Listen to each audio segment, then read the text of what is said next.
qu'il y a quelqu'un avec qui parler. Est-ce que vous pourriez me dire où je suis, là? Vous êtes au CESCO. Mais pourquoi je ne suis pas malade du tout? J'ai pas du tout envie de me reposer. Je voudrais foutre le camp d'ici.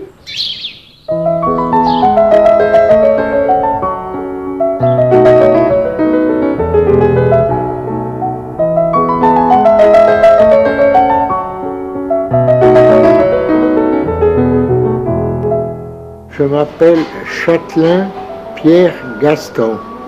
Date de naissance?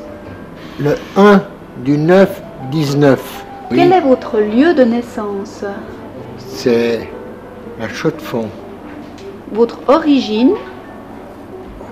Origine, c'est Genève. Vous êtes genevois? Je suis genevois. D'accord.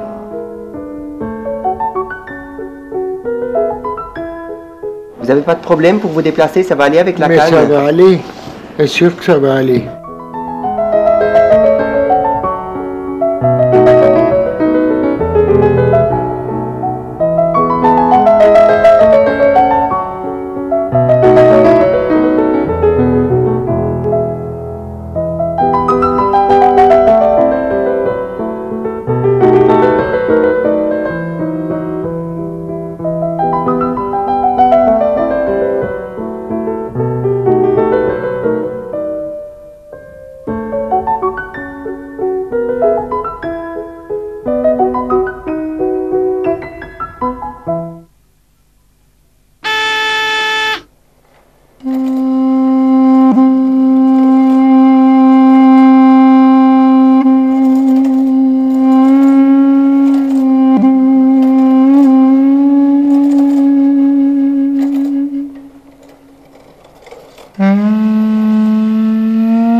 La personne qui s'occupait de placer les gens m'a dit « Oh, moi, je trouve que le CESCO serait mieux pour vous. » Alors j'ai accepté, puis vraiment, je ne regrette pas.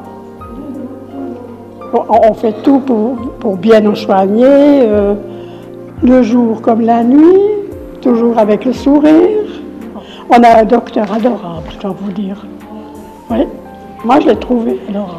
Il est très gentil, il sait nous questionner, on se gêne pas avec lui. Il est formidable. Oui.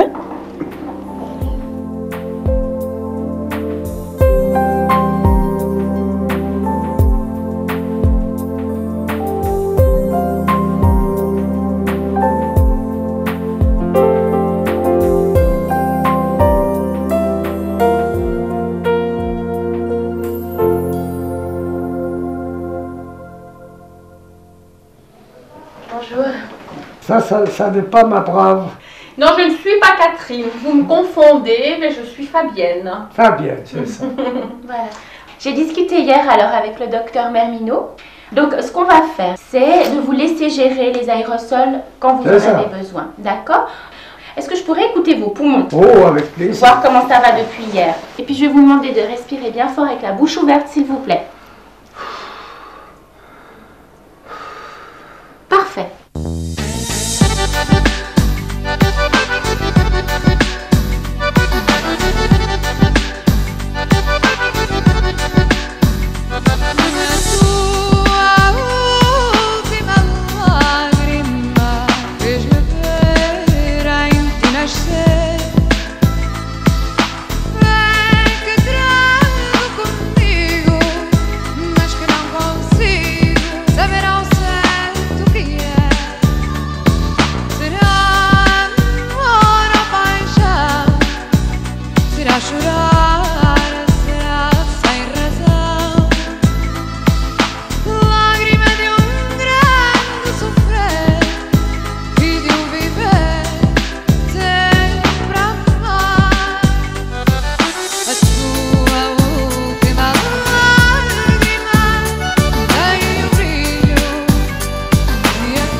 croyez qu'il faut en couper un bout?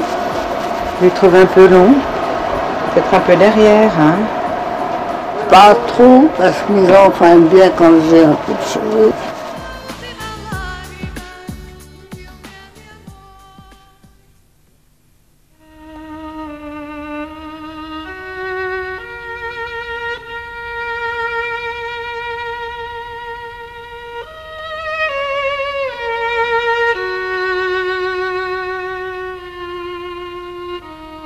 Donc c'est un monsieur qui a de la cite et il est ici pour des soins palliatifs. Je veux dire, on lui a annoncé le diagnostic, il a envie encore de rentrer à la maison, de régler des affaires. Ouais, il était indépendant jusqu'au mois de janvier, hein. Il était encore en vacances en Espagne. Ouais. C'est lui qui conduisait sa voiture. Il mange un petit peu? Oui, il mange pratiquement tout son plat. Aujourd'hui, c'est vrai qu'il est fatigué, il est encore un peu confus. Il a la difficulté à respirer ce matin, on lui a mis de l'oxygène. C'est vrai que c'est quelqu'un qui était vite pas bien le samedi, dimanche, pas cette semaine-ci, la semaine dernière, il allait chercher son journal, il marchait, il était très actif. Et puis là, avec le talcage, il était confus, il sauté de l'autre côté, il est sorti du lit et donc Puis c'est vrai qu'au niveau psychique, il faut qu'on voit aussi avec le médecin ce qu'on peut faire parce qu'il est quand même assez déstructuré. Au niveau religieux, lui... Mais écoute, moi j'ai pas eu de chance parce qu'il dormait, j'ai pas eu d'échange encore.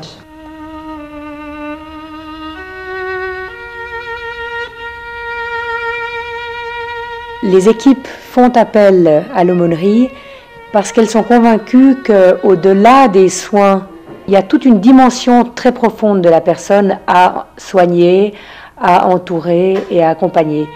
Les équipes constatent qu'il y a une grande solitude, d'autres fois il y a beaucoup de peur, d'autres fois la vie a perdu son sens aux yeux de cette personne et la personne aimerait s'exprimer. Et c'est là, je trouve, que la qualité de cette maison parle beaucoup parce qu'on accorde beaucoup de poids à cet accompagnement-là. Les soignants au CESCO sont très attentifs à recueillir une question, recueillir une parole de découragement, recueillir une parole d'émerveillement. Mais vraiment fin de vie ou pas fin de vie, ça je crois que c'est vraiment très important de le dire au CESCO.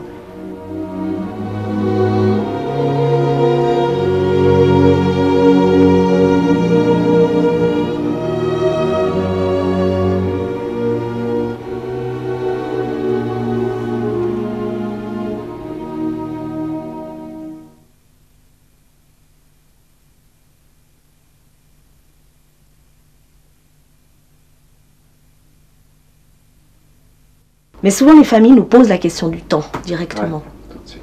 On est patient. Alors, on n'en parle pas en termes de jours ni d'heures, mais on incite à ce qu'ils soient là.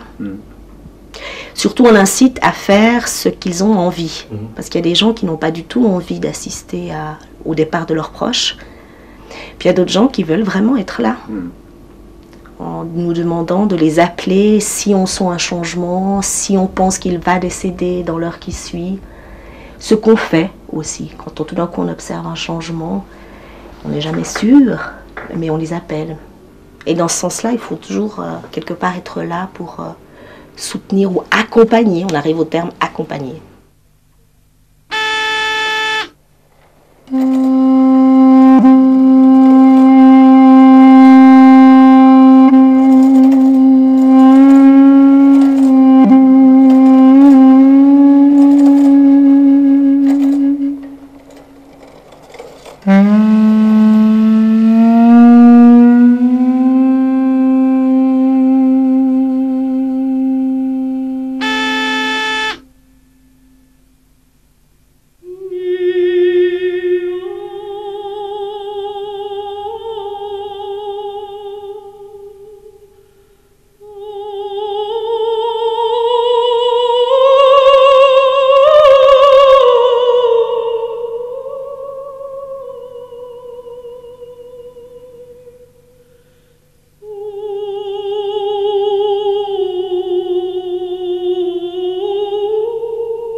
À 21h, son mari sonne.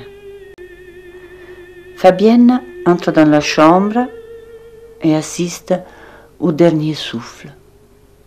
Monsieur nous remercie beaucoup car nous l'avons beaucoup aidé pour que la mort de sa femme soit comme elle le désirait, dans les bras de son mari et sans douleur. Son fils est venu plus tard et a pleuré.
Je me demande pourquoi toutes ces familles genevoises sont si nuancées, si... Et je pense peut-être que c'est parce que quand on est dans une situation de deuil, je pense que les vraies valeurs sortent. Quand il y a quelque chose qui touche, là vraiment. Un jeune garçon ici, même pas 30 ans, et qui dit qu'il garde un souvenir extraordinaire du CESCO et les valeurs qu'il a rencontrées. Il y a de plus en plus qui parlent de l'ambiance au CESCO qui permet à leurs équipes de tout faire, à tout faire. Donc j'ai parlé à un mari d'une dame décédée au mois d'août ici. Et donc lui, il me raconte comment il est venu le matin, comment ils ont pris le café. Et donc là, il se sentait vraiment membre de l'institution. C'était l'endroit où j'ai beaucoup aimé que ma femme puisse vivre jusqu'à sa fin.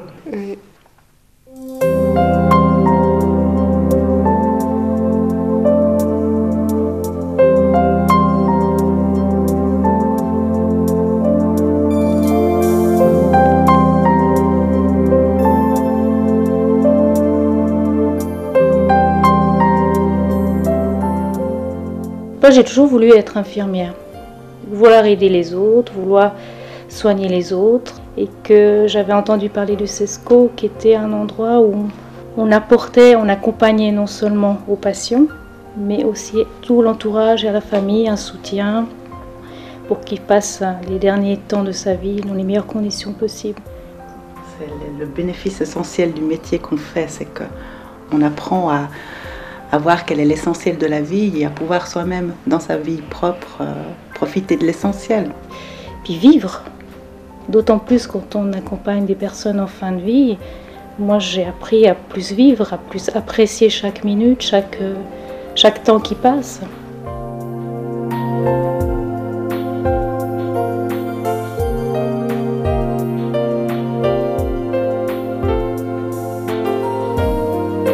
les blouses vertes, vous avez peut-être vu des affiches dans les ascenseurs, etc. Nous sommes des oreilles. Nous écoutons, nous sommes là pour écouter. S'il n'y a personne, nous servons de voisins, d'amis. Nous ne devons pas prendre la place de la famille, mais s'ils sont seuls et qu'ils ont du plaisir à nous voir, il y a une relation qui se crée, c'est très fort et très beau, jusqu'à la fin.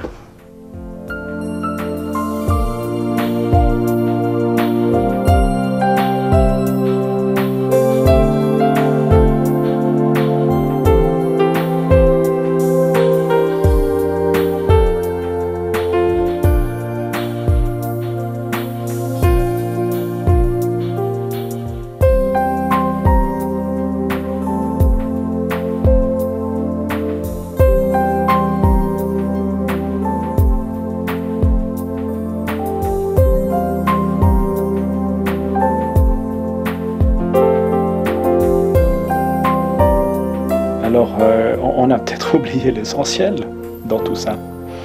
C'est qu'on finit quand même par mourir.